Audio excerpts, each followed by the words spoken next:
Hi everyone, welcome back. Thanks for joining us today. We've got a brand new story to share with you, so let's begin. My name is Trevor, and for most of my life, I believed that love was simple. If you truly cared about someone, you did everything in your power to make them happy. I thought that was how relationships were supposed to work. But life has a way of humbling you, of teaching you lessons you never asked for. I was with Cassandra for years. People would always say, it's only a matter of time before you two get married. And I believe that too. While I was planning forever, she saw me as something else entirely. I was about to learn the hard way that love isn't just about how much you're willing to give. It's also about whether the person you're giving to actually values it. This story changed the way I see love and relationships forever. If you've ever found yourself in a relationship where you gave your all, only to be called weak and too nice, then keep watching, because this story is for you. Back in university, if you had asked anyone about me and Cassandra, they would have told you the same thing. We were the perfect couple. People didn't ask if we were getting married. They only asked when. It was almost a given. I believed that as long as I treated her right, made her happy, and gave her everything she asked for, we would have the kind of relationship people envied. That was my idea of love. I built my entire life around Cassandra. If she wanted something, I found a way to give it to her. If she was upset, I was the first to apologize, even when I had no idea what I had done wrong. I thought that was how relationships worked. You love someone, so you do whatever it takes to keep them happy. I never once questioned if my sacrifices were being appreciated or if I was just setting myself up for failure. Looking back now, I can't believe the things I did just to keep the peace. There was a close friend I had in university, someone I had known long before Cassandra even came into the picture. One day, she casually mentioned that she didn't like him. She didn't give a real reason, just that she didn't vibe with his energy. That was all it took for me to cut him off. I stopped hanging out with him, stopped answering his calls, just to make her feel comfortable. At the time, I didn't even think twice about it. If losing a friend meant keeping Cassandra happy, then so be it. If she needed something, I dropped everything to make it happen. If she was having a bad day, I rearranged my entire schedule just to be there for her. If she wanted me to change something about myself, I didn't question it. I just did it. I thought I was being a devoted partner, the kind of man every woman dreams of. But there's a fine line between being a loving boyfriend and being a doormat.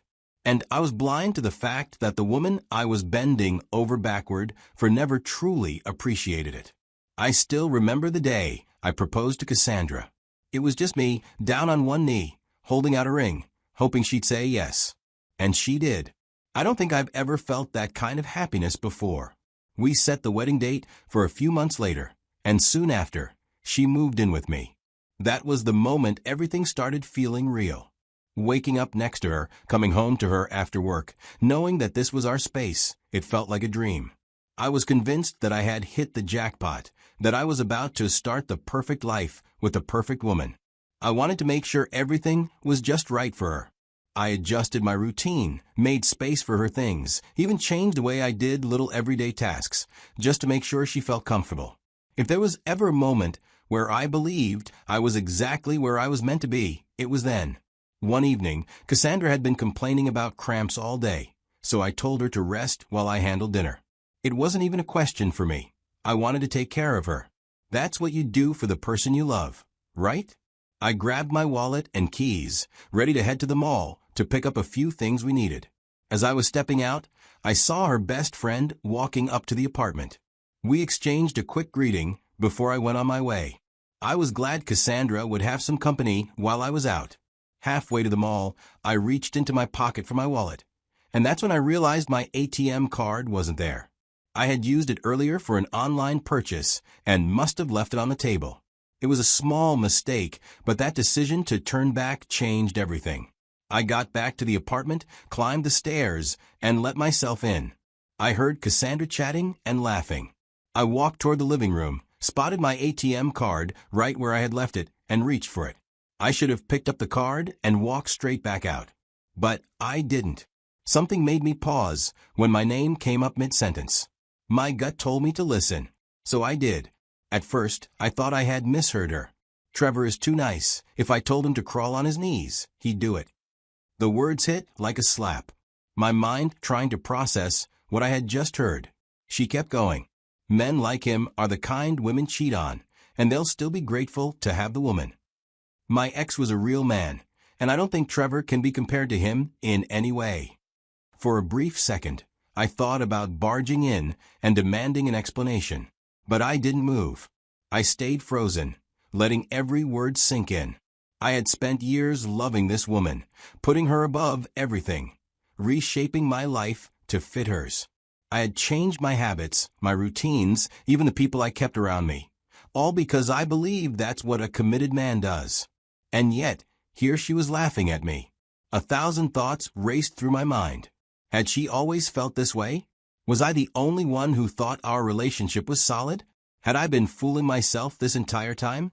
So, without making a sound, I turned around, walked out the door, and left.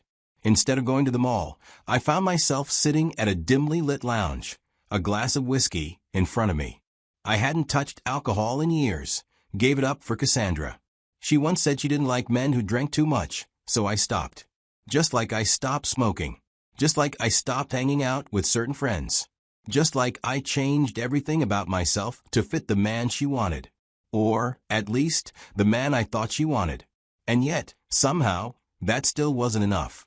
I swirled the drink in my hand, staring at the amber liquid. My mind took me to darker places. If she thought so little of me, what else had she done behind my back? Had she been cheating on me? After all, she spoke about her ex like he was some kind of real man. If that was the case, then what was I? A placeholder? Someone to keep her comfortable, while she wished she was with someone else? I took a sip of the whiskey, letting the burn slide down my throat. I was too lost in my thoughts. I had loved Cassandra with everything I had, and in return, I was a joke she shared with her friend. As the night wore on, my phone buzzed on the table. I ignored it. Then it buzzed again. And again. Cassandra was calling. I didn't need to check the screen to know. After a while, the call stopped, and the messages started coming in. I let them pile up. At some point, I picked up my phone to scroll through her messages, and the moment I read the latest one, something inside me snapped. What in hell are you still doing at the mall? Even a 10-year-old would have been done by now. That was it. No, where are you? No, are you okay?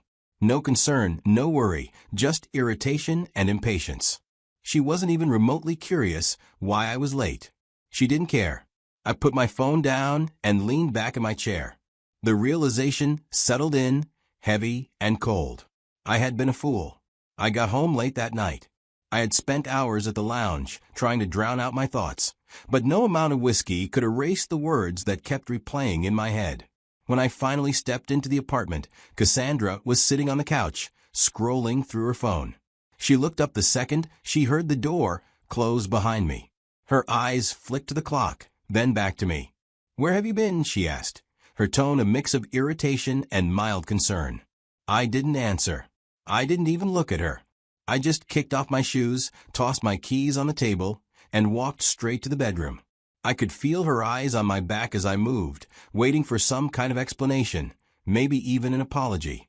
That was usually how things went between us. If she was upset, I smoothed things over. If she was annoyed, I adjusted myself to make her comfortable again. But not this time. I had nothing left to give. I pulled off my jacket, got into bed, and turned my back to her. I didn't bother checking if she followed me into the room. I didn't care. I wasn't in the mood for a conversation, an argument, or another round of being dismissed like I was nothing. For the first time since I met Cassandra, I was done trying. She lingered in the doorway for a moment, probably confused by my silence.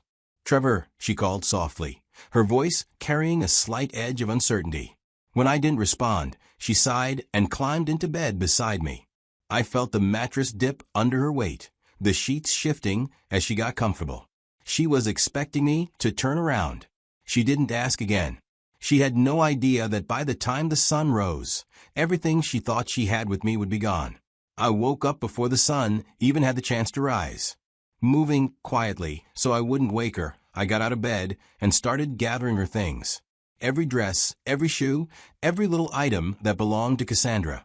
I packed them neatly into bags. I wanted there to be no trace of her left in my space when this was over. When I was done, I carried the bags outside, placing them by the dumpster. The irony didn't escape me. She had treated me like disposable trash, and now, here her things were, right next to it.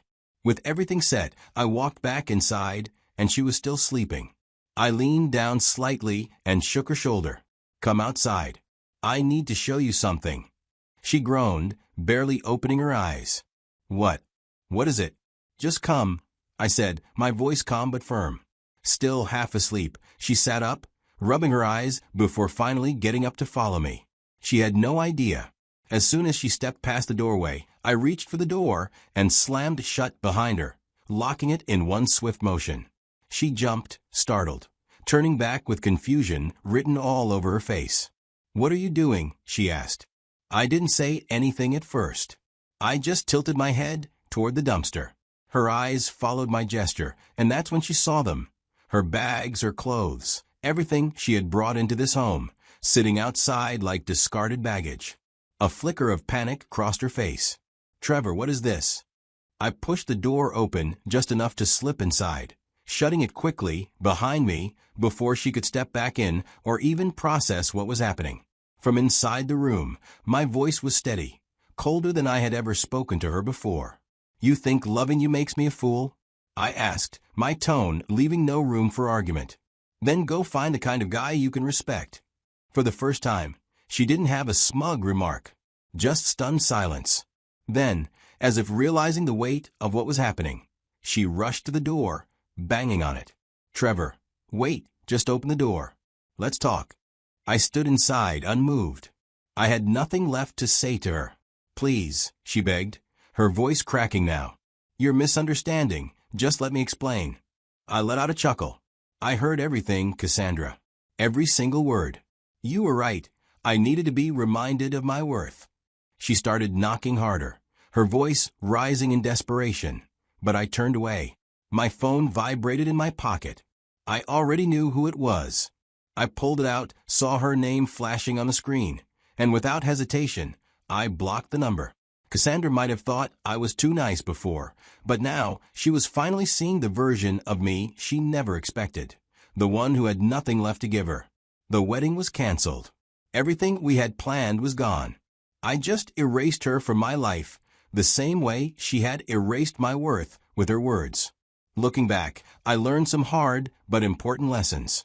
The first and most painful truth was that love should never require you to sacrifice your self-respect. I spent years believing that putting Cassandra's happiness above everything, including my own, was the right thing to do. I thought love meant giving endlessly, never questioning, always adjusting to fit her needs. But that kind of love is not love at all, it's submission. And the moment you give up your dignity for someone else, they stop seeing you as an equal. I also learned that being kind doesn't mean being weak.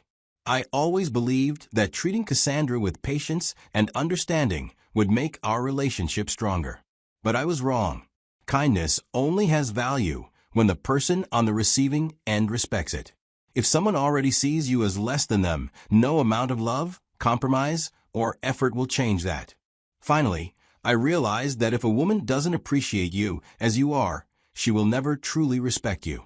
I had built my whole relationship on the idea that love meant proving myself, proving that I was good enough, proving that I was the man she claimed she wanted. But the truth is, if someone needs you to prove your worth, they've already decided you don't have it. And without respect, love is meaningless. I don't know if I'll ever love another woman the way I loved Cassandra. Maybe I won't, and that's fine with me. The version of me that once believed love meant sacrificing everything, that man is gone. I spent years bending over backward, putting her needs above mine, thinking that was what a good partner was supposed to do. But in the end, all it did was make me an easy target for disrespect. That relationship taught me a hard lesson. No matter how much you give, some people will never appreciate it. And honestly, I'd rather be alone than ever let someone take me for granted like that again. So what do you think? Have you ever been in a situation like this? What would you have done differently? Let me know in the comments. And if you found this story interesting, don't forget to like and share. Thanks for watching.